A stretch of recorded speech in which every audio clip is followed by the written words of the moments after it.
새벽 78 어머니가 조용히 눈을 감았습니다. 사인은 심정지. 하지만 침대 옆 약봉투가 이상했습니다. 어제 받은 일주일치 약이 텅 비어 있었습니다. 며느리는 황급히 그 봉투를 서랍 속에 숨겼습니다. 가족들은 입을 다물었습니다. 의사는 말했습니다. 치매 환자에게 흔한 사고입니다. 하지만 이건 정말 사고였을까요? 아무도 약을 챙기지 않았던 그 4개월, 무시된 경고들, 외면당한 마지막 전화, 그리고 텅 빈 약봉투. 어머니는 정말 혼자 약을 삼킨 걸까요? 아니면 누군가 그렇게 만든 걸까요? 비밀 사연 드라마 오늘도 시작합니다. 구독과 좋아요도 한번 눌러주세요. 새벽 5시 30분, 김옥분 씨는 조용히 눈을 감았습니다. 78배 나이, 치매 진단을 받은 지 3년째 되는 해였습니다. 발견한 사람은 장남 김성호의 아내 이수진이었습니다. 평소처럼 어머니 방문을 열었을 때 그녀는 이미 차가워져 있었습니다. 구급차가 도착했을 때 모든 건 끝나 있었습니다. 응급구조사는 고개를 저었고 의사는 사망 진단서에 심정지라고 적었습니다. 외상은 없었습니다. 넘어진 흔적도 없었습니다. 방은 깨끗했고 이불은 반듯했습니다. 평온한 죽음처럼 보였습니다. 하지만 며느리 수진의 눈에 이상한 것이 보였습니다. 침대 옆 협탁 위에 놓인 약 봉투였습니다. 그 봉투는 텅 비어 있었습니다. 어제 저녁 약사에게서 받아온 일주일치 약이었습니다. 하루에 한 알씩 먹어야 하는 혈압약과 당뇨약이었습니다. 그런데 불과 12시간도 안 되어 모두 사라져 있었습니다. 수지는 순간 숨이 막혔습니다. 손이 떨렸습니다. 하지만 그녀는 재빨리 그 봉투를 서랍 안으로 밀어 넣었습니다. 아무도 보지 못했습니다. 아니, 보려 하지 않았습니다. 병원 영안실에서 의사가 가족들을 불렀습니다. 장남 성우와 차남 성민, 딸 지연이 모였습니다. 의사는 차분한 목소리로 말했습니다. 치매 환자분들에게 종종 일어나는 일입니다. 약물 과다 복용으로 인한 급성 심정지로 보입니다. 본인이 약을 구별하지 못하고 반복해서 드셨을 가능성이 높습니다. 가족들은 그 말에 고개를 끄덕였습니다. 사고라는 단어가 필요했습니다. 누군가의 잘못이 아니라 어쩔 수 없었던 불행이라는 설명이 필요했습니다. 성우는 안경을 벗어 닦았습니다. 성민은 창밖을 바라봤습니다. 지연은 입술을 깨물었습니다. 장례식장은 빠르게 정해졌습니다. 3일장으로 치르기로 했습니다. 조문객 명단을 만들고 부고를 돌렸습니다. 모든 것이 기계적으로 진행됐습니다. 슬픔보다는 안도가 먼저 왔습니다. 길었던 간병의 시간이 끝났다는 안도였습니다. 하지만 밤이 되면 불안이 찾아왔습니다. 텅 빈 약 봉투가 자꾸 떠올랐습니다. 의사의 말이 맴돌았습니다. 사고라는 단어 뒤에 숨겨진 진실이 무거웠습니다. 그들은 알고 있었습니다. 이건 단순한 사고가 아니라는 것을. 누군가는 그 약을 관리했어야 했습니다. 누군가는 어머니 곁을 지켰어야 했습니다. 하지만 아무도 그러지 않았습니다. 그리고 그 선택의 끝에 어머니는 홀로 약을 삼키고 조용히 눈을 감았습니다. 장례식장 복도는 차가웠습니다. 형광등 불빛 아래 가족들은 각자의 자리에 앉아 있었습니다. 말이 없었습니다. 눈도 마주치지 않았습니다. 모두가 같은 생각을 하고 있었습니다. 하지만 아무도 입 밖에 내지 않았습니다. 그날 밤 성우는 어머니의 유품을 정리하다가 약통을 발견했습니다. 투명한 플라스틱 통 안에 여러 색깔의 알약들이 섞여 있었습니다. 날짜 표시도 없고 구분도 되어 있지 않았습니다. 그는 그 약통을 한참 바라보다가 쓰레기 봉투에 던져 넣었습니다. 침묵 속에서 장례는 진행되고 있었습니다. 하지만 모두 알고 있었습니다. 이 침묵이 곧 고백이라는 것을. 어머니는 혼자가 아니었습니다. 가족이 있었습니다. 하지만 그 가족은 끝내 어머니를 지키지 못했습니다. 아니, 지키려 하지 않았습니다. 장례식장 3층 작은 방에서 가족회의가 열렸습니다. 조문객들이 오가는 시간을 피해 4명의 가족이 둘러앉았습니다. 장남 성우가 먼저 입을 열었습니다. 어머니 약은 늘 테이블 위에 있었습니다. 보이는 곳에 두었고 어머니께서 스스로 드실 수 있게 했습니다. 그의 목소리는 단호했습니다. 마치 증언하듯 말했습니다.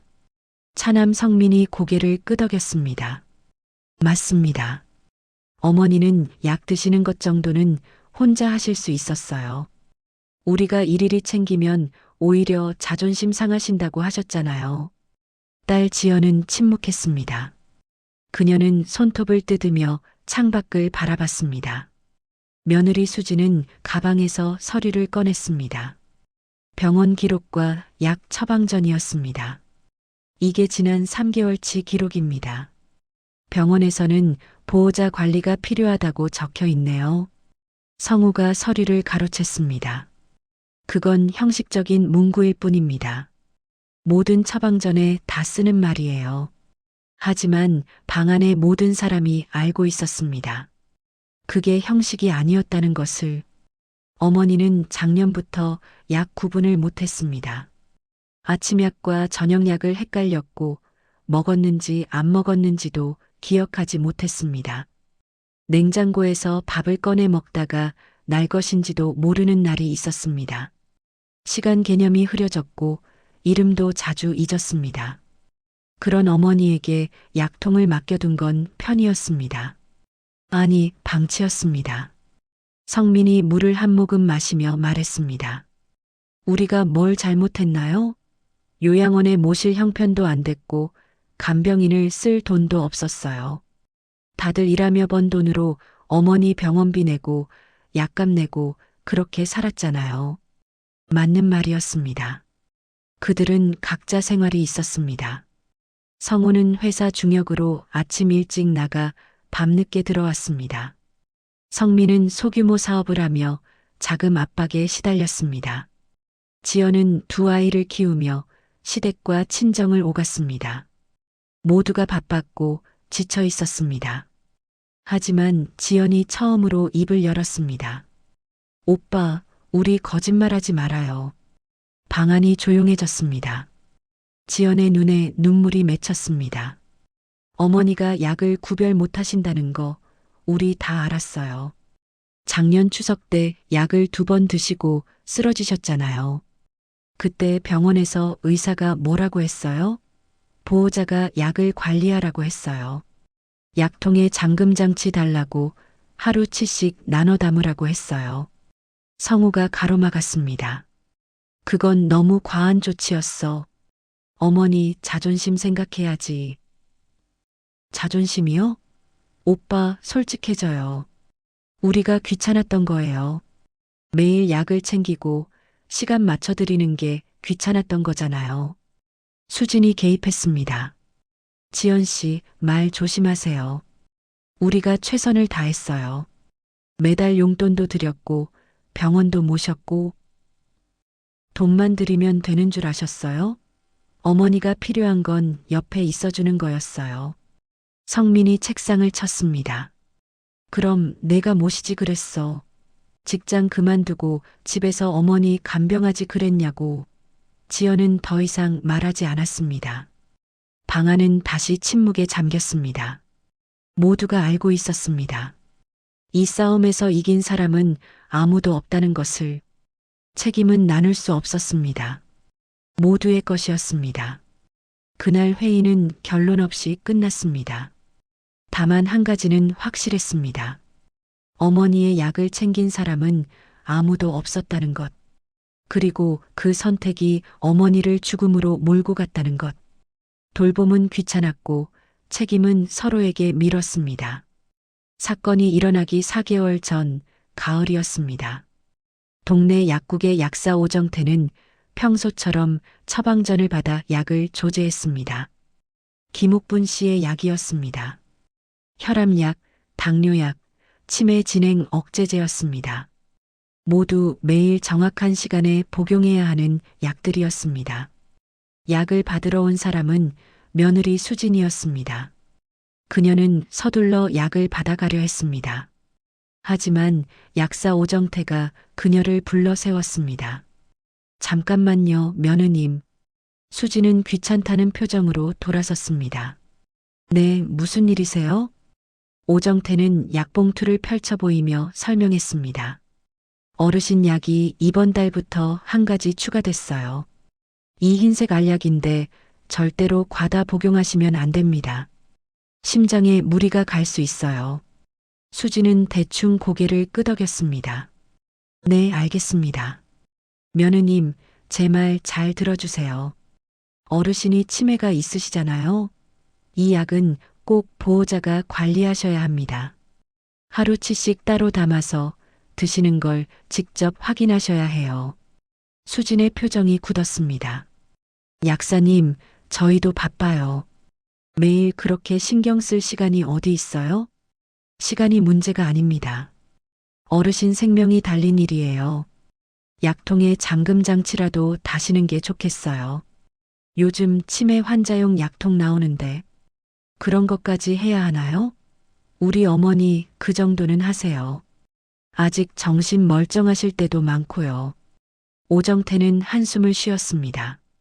이런 가족을 여러 번 봤습니다. 인정하고 싶지 않은 것이었습니다. 부모의 쇠약함을 더 이상 혼자 할 수 없다는 현실을 받아들이기 싫은 것이었습니다. 며느님, 제가 약사로서 말씀드리는 겁니다. 이 약들은 위험합니다. 제때 안 드셔도 문제고 너무 많이 드셔도 문제예요. 부디 관리 부탁드립니다. 수지는 약을 낚아채듯 들고 나갔습니다. 오정태는 그날 컴퓨터에 메모를 남겼습니다. 보호자 관리 필요, 경고 전달함. 하지만 그 경고는 무시됐습니다. 한 달 뒤 김옥분 씨는 다시 같은 약을 타러 왔습니다. 일주일치를 받았는데 사흘 만에 다시 온 것이었습니다. 이번에는 장남 성우가 왔습니다. 아버님, 어머니 약이 벌써 떨어졌나요? 성우는 황당하다는 표정으로 대꾸했습니다. 무슨 소리세요? 저번 주에 받았는데요. 네, 맞습니다. 그런데 벌써 다시 처방전을 가져오셨어요. 혹시 어르신이 약을 너무 자주 드시는 거 아닐까요? 성우는 잠시 생각하더니 고개를 저었습니다. 그럴 리 없어요. 어머니가 뭘 모르시겠어요. 그냥 약을 어디 두셨다가 못 찾으신 걸 겁니다. 하지만 됐습니다. 그냥 약이나 주세요. 약사는 더 이상 말하지 않았습니다. 할 수 있는 말은 다 했습니다. 그 이상은 가족의 몫이었습니다. 그날 이후로도 같은 일이 반복됐습니다. 일주일치 약이 사흘 만에 바닥났습니다. 열흘치 약이 닷새 만에 떨어졌습니다. 약사는 그때마다 기록을 남겼습니다. 빈번한 조기 재구매, 과다 복용 의심. 하지만 아무도 그 기록을 확인하지 않았습니다. 가족들은 바빴고 어머니는 혼자였습니다. 식탁 위에 놓인 약통은 늘 손 닿는 곳에 있었습니다. 어머니는 하루에 2번, 3번 약을 집어들었습니다. 먹었는지 안 먹었는지 기억이 나지 않았습니다. 그래서 또 먹었습니다. 아무도 막지 않았습니다. 아무도 확인하지 않았습니다. 가벼운 무시는 반복됐고 그 무시는 습관이 됐습니다. 그리고 그 습관의 끝에 죽음이 기다리고 있었습니다. 사건이 일어나기 2달 전 겨울이 시작될 무렵이었습니다. 김옥분 씨네 집에 방문 요양보호사가 처음 왔습니다.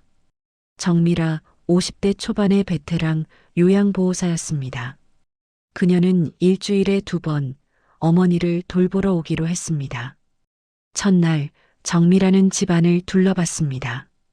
거실은 깨끗했지만 생활감이 없었습니다. 주방에는 설거지가 쌓여 있었고 냉장고에는 오래된 반찬들이 있었습니다. 어머니 방은 더 심각했습니다. 이불은 며칠째 개지 않았고 약통이 여기저기 흩어져 있었습니다. 어머님, 약은 언제 드세요? 어머니는 텔레비전을 보며 대답했습니다. 아침에 먹지. 밥 먹고 먹어. 오늘 아침에 드셨어요? 먹었지, 당연히. 하지만 식탁 위 약통은 텅 비어 있었습니다. 협탁 위에는 오늘 날짜가 아닌 며칠 전 약봉지가 있었습니다.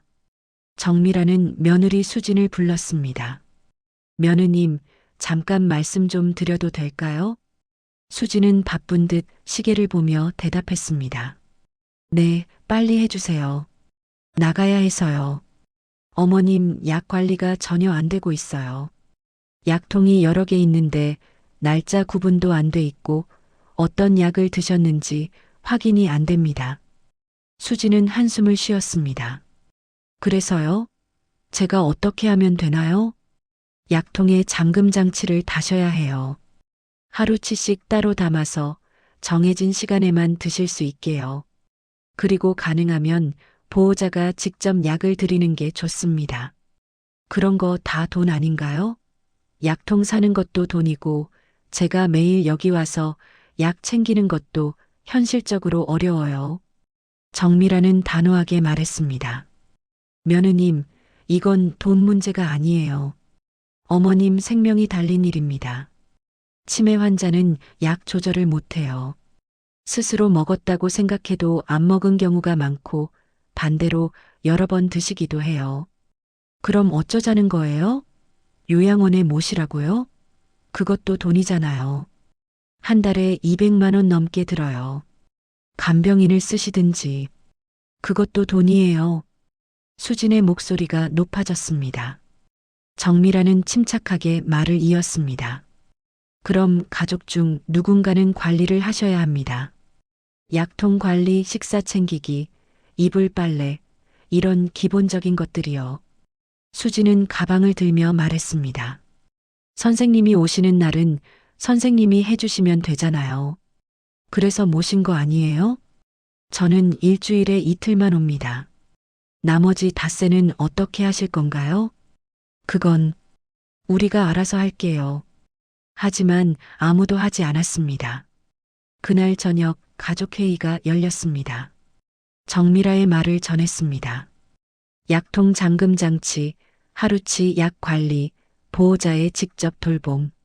하지만 회의는 금방 끝났습니다. 성우가 말했습니다. 요양보호사가 너무 오버하는 거 아니야? 어머니가 그 정도로 심각한 상태는 아니잖아. 성민이 거들었습니다.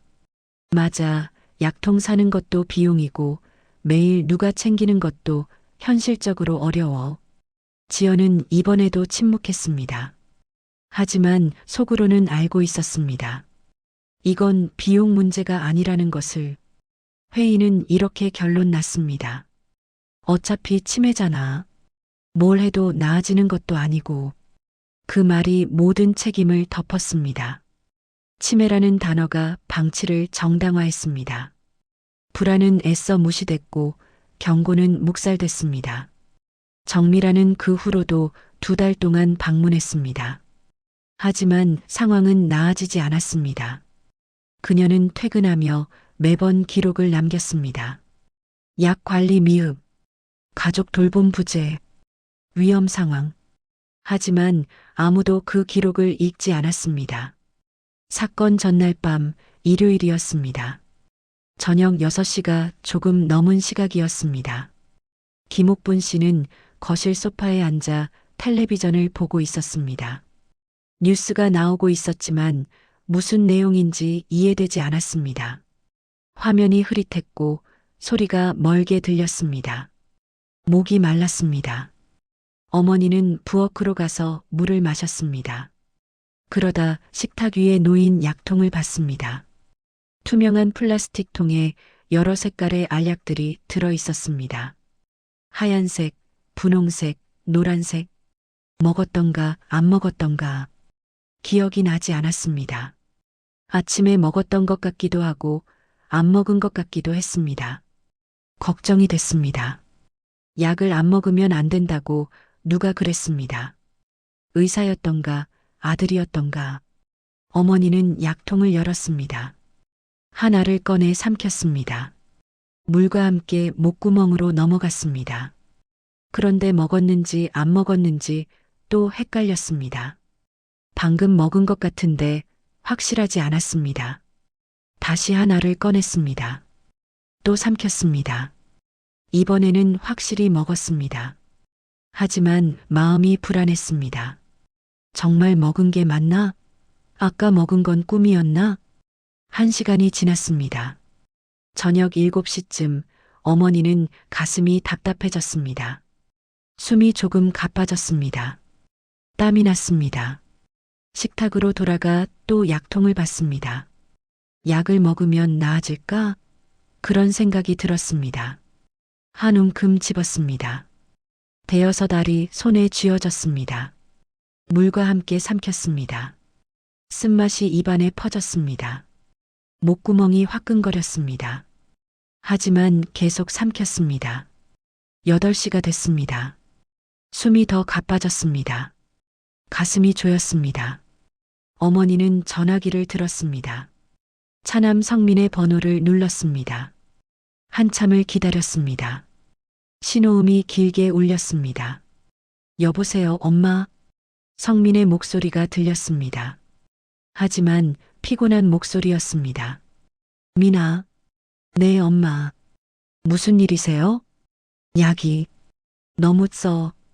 약이요? 엄마, 약 드셨어요? 응, 먹었는데. 숨이. 엄마, 숨이 왜요? 괜찮으세요? 가슴이 답답해. 전화 너머로 성민이 한숨 쉬는 소리가 들렸습니다. 잠깐의 침묵이 흘렀습니다. 그리고 그가 말했습니다. 엄마, 지금 많이 불편하세요? 응, 조금. 그럼 내일 아침에 병원 갈까요? 제가 모시고 갈게요. 지금은 좀 늦었고. 내일? 네, 엄마. 내일 아침 일찍 갈게요. 오늘은 푹 주무세요. 괜찮으시죠? 어머니는 대답하지 않았습니다. 무슨 말을 해야 할지 몰랐습니다. 가슴은 여전히 답답했고 숨은 가빴습니다. 하지만 아들은 피곤해 보였습니다. 귀찮게 하고 싶지 않았습니다. 응, 알았어. 그럼 주무세요, 엄마. 내일 봐요. 전화가 끊어졌습니다. 어머니는 전화기를 내려놓았습니다. 딸 지연에게 전화할까 생각했습니다. 하지만 그녀도 바쁠 것 같았습니다. 손주들 재우느라 정신없을 시간이었습니다. 어머니는 휴대전화로 지연에게 문자를 보냈습니다. 가슴이 답답하다. 메시지는 발송됐습니다. 읽음 표시가 떴습니다. 하지만 답장은 오지 않았습니다. 밤 10시가 넘었습니다. 어머니는 침대에 누웠습니다.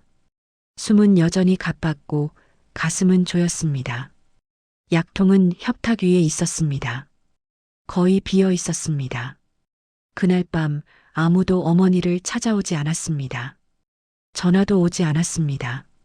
어머니는 혼자 어둠 속에서 숨을 몰아쉬었습니다. 새벽 5시 30분 그 숨이 멈췄습니다.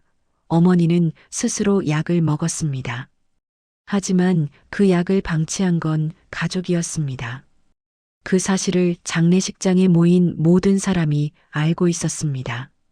조문객들이 다녀간 늦은 밤 가족들은 빈 장례식장 방에 모여 앉았습니다.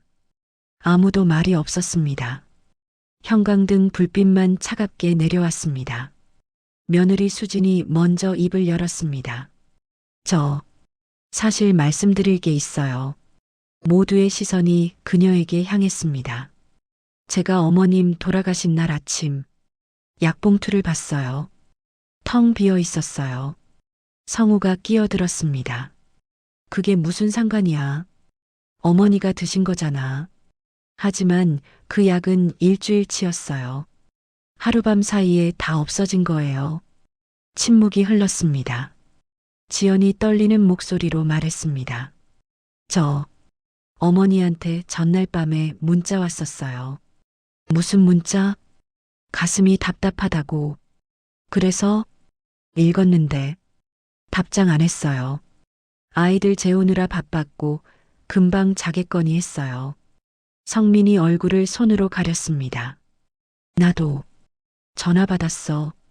그날 저녁에 엄마가 숨 가쁘다고 했어. 뭐라고 했는데? 내일 병원 가자고 했어. 오늘은 늦었다고. 푹 자라고 했어. 방안이 얼어붙었습니다. 모두가 같은 것을 깨달았습니다. 어머니는 도움을 청했다는 것을, 하지만 아무도 달려가지 않았다는 것을. 성우가 벌떡 일어났습니다. 그만해. 다들 그만해. 우리가 뭘 잘못했어? 우리도 바빴고 어머니는 늘 괜찮다고 하셨잖아. 지연이 소리쳤습니다. 오빠, 거짓말하지 마요. 어머니는 괜찮지 않았어요. 작년부터 계속 악화됐어요. 우리가 못 본 척한 거예요. 그럼 내가 모시지 그랬어. 오빠도 안 모셨잖아요. 오빠 집이 제일 크고 돈도 제일 많으면서. 돈이 무슨 상관이야. 나도 내 가족 먹여 살리느라 바빴어. 수진이 끼어들었습니다. 여러분 싸워서 뭐해요. 이미 지나간 일인데. 지연이 수진을 쏘아봤습니다. 형수님은 말할 자격 없어요. 약사가 경고했을 때 뭐라고 했어요? 귀찮다고 돈 든다고 했잖아요. 내가 언제? 형수님이 그랬어요. 요양보호사한테도 그랬고 다 돈 타령이었어요. 성우가 아내를 감쌌습니다.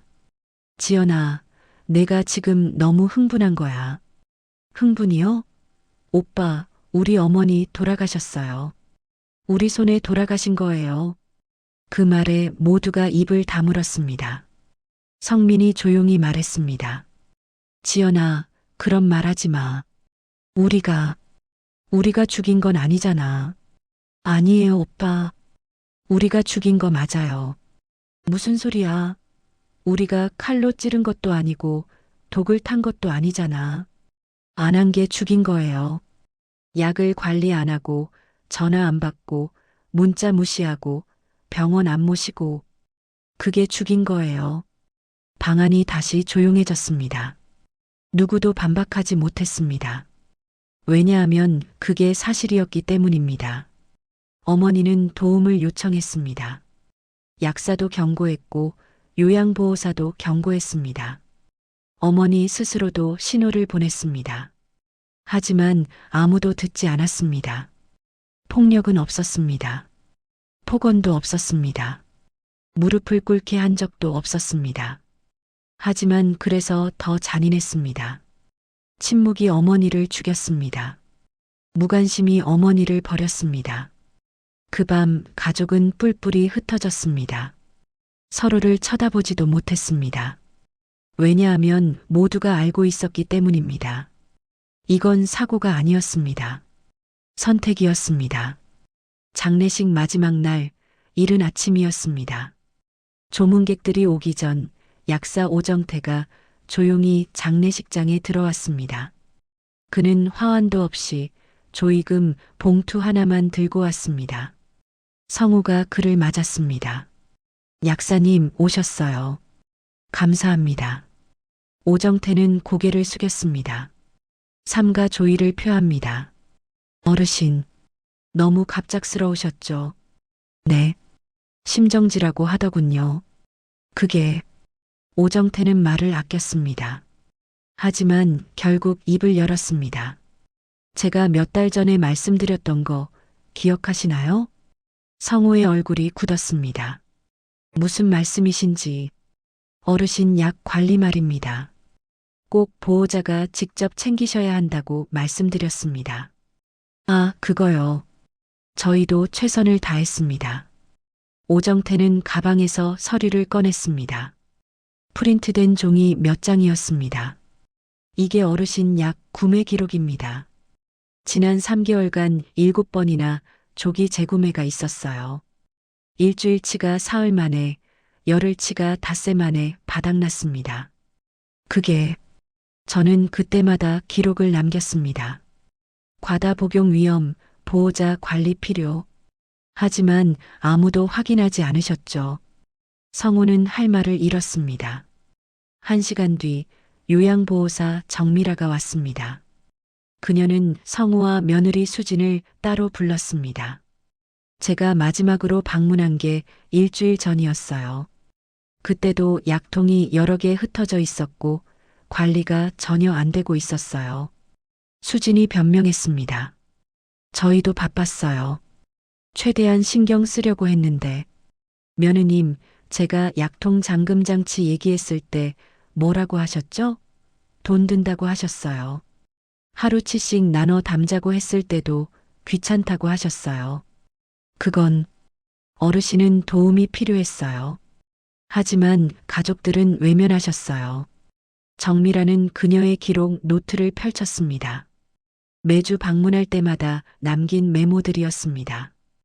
약 관리 미흡, 식사 불규칙, 이불 빨래 안 됨, 혼자 방치, 가족 돌봄 부재.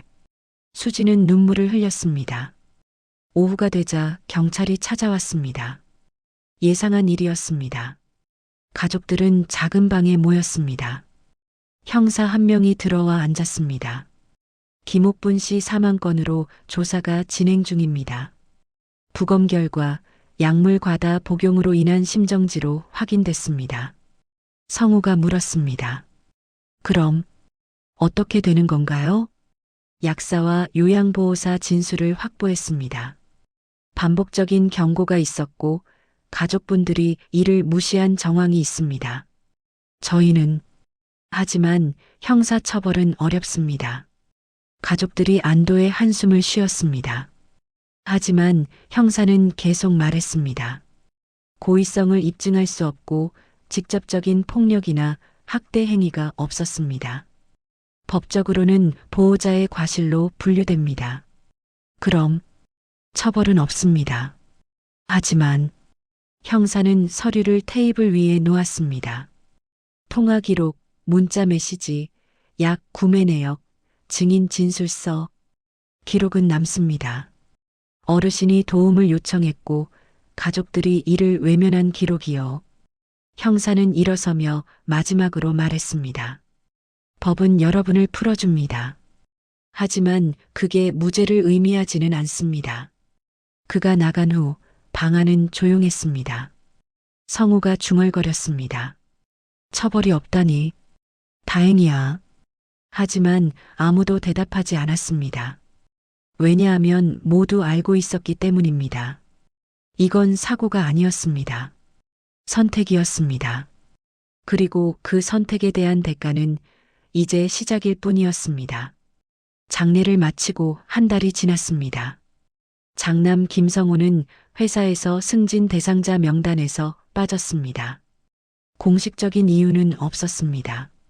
하지만 모두가 알고 있었습니다. 그의 어머니 사망 건이 소문으로 퍼졌습니다. 치매 어머니를 방치해 죽게 했다는 이야기였습니다. 동료들은 그를 피했습니다. 점심 약속이 취소됐고 회의에서 그의 의견은 묵살됐습니다. 누구도 직접적으로 말하지 않았지만 시선이 말해주었습니다. 저 사람은 부모도 제대로 못 돌보는 사람이야. 성호는 견뎠습니다.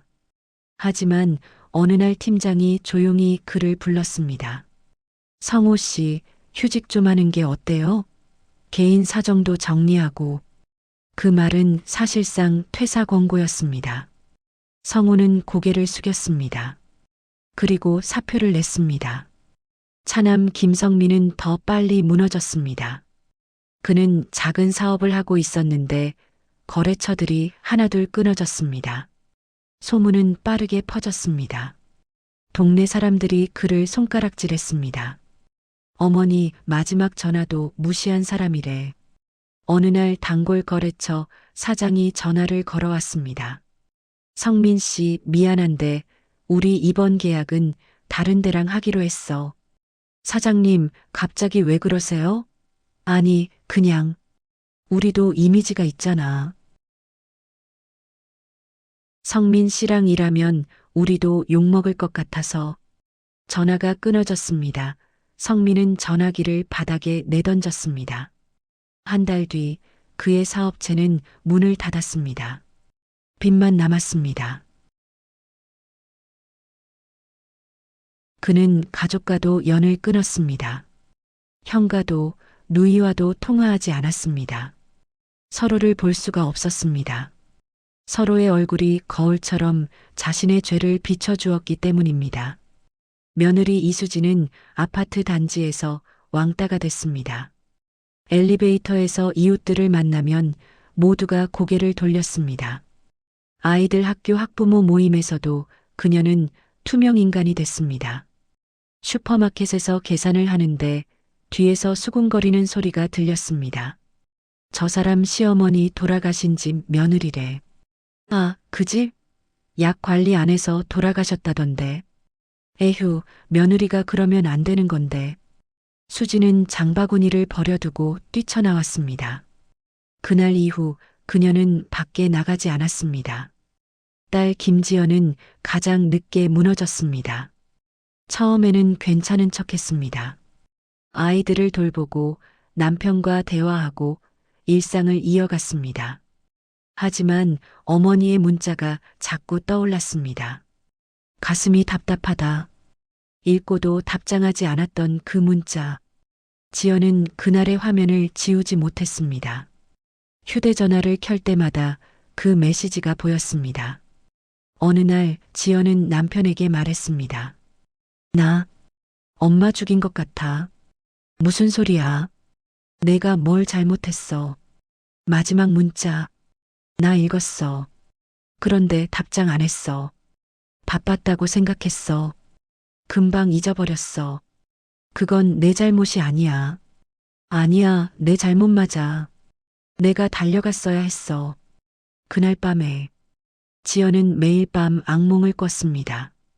어머니가 약을 삼키는 꿈, 숨을 가쁘게 쉬는 꿈, 도움을 청하는 꿈, 그리고 자신이 고개를 돌리는 꿈. 결국 지연은 정신과 치료를 받기 시작했습니다. 우울증과 외상 후 스트레스 장애 진단을 받았습니다. 약을 먹었지만 죄책감은 사라지지 않았습니다. 1년이 지났습니다. 가족은 완전히 뿔뿔이 흩어졌습니다. 명절에도 모이지 않았습니다. 제사도 지내지 않았습니다. 서로 연락하지 않았습니다. 법은 그들을 처벌하지 않았습니다. 하지만 삶이 그들을 처벌했습니다. 직장, 사업, 이웃, 가족, 모든 것이 무너졌습니다. 후회는 구원이 아니었습니다. 어머니는 돌아오지 않았습니다. 그리고 그들의 삶도 돌아오지 않았습니다. 어느 날 지연은 어머니 산소를 찾았습니다. 무덤 앞에 앉아 울었습니다. 엄마, 미안해요. 정말 미안해요. 하지만 대답은 없었습니다. 바람만 불었습니다. 지연은 깨달았습니다. 용서는 받을 수 없다는 것을. 어머니는 이미 떠났고 용서할 기회도 함께 사라졌다는 것을. 이야기는 이렇게 끝납니다. 살인은 손이 아니라 침묵으로도 완성됩니다. 칼이 아니라 무관심으로도 사람을 죽일 수 있습니다. 그리고 그 죄는 법정이 아니라 삶이 심판합니다. 처벌은 없었지만 파멸은 왔습니다. 그리고 그 파멸은 평생 계속될 것입니다. 우리는 모두 누군가의 자식입니다. 그리고 언젠가는 부모를 돌봐야 할 때가 옵니다. 그때 선택은 우리의 몫입니다. 귀찮다고, 바쁘다고, 나중에 하겠다고 미루는 순간 우리는 이 가족과 같은 길을 걷게 될 수도 있습니다. 어머니의 빈 약 봉투는 경고였습니다. 하지만 아무도 듣지 않았습니다. 당신의 부모님 약통을 오늘 한번 확인해 보십시오. 전화를 한 통 걸어 보십시오. 너무 늦기 전에 이 이야기가 여러분의 마음을 무겁게 했다면 그것은 우리 모두가 한 번쯤 생각해 봐야 할 이야기이기 때문입니다. 오늘 저녁 부모님께 전화 한 통 걸어보시는 건 어떨까요? 약은 잘 드세요? 건강은 괜찮으세요? 이 간단한 질문 하나가 누군가의 생명을 구할 수 있습니다. 여러분의 부모님 혹은 주변 어르신들의 약 관리는 어떻게 하고 계신가요? 비슷한 경험이나 생각이 있으시다면 댓글로 나눠주세요.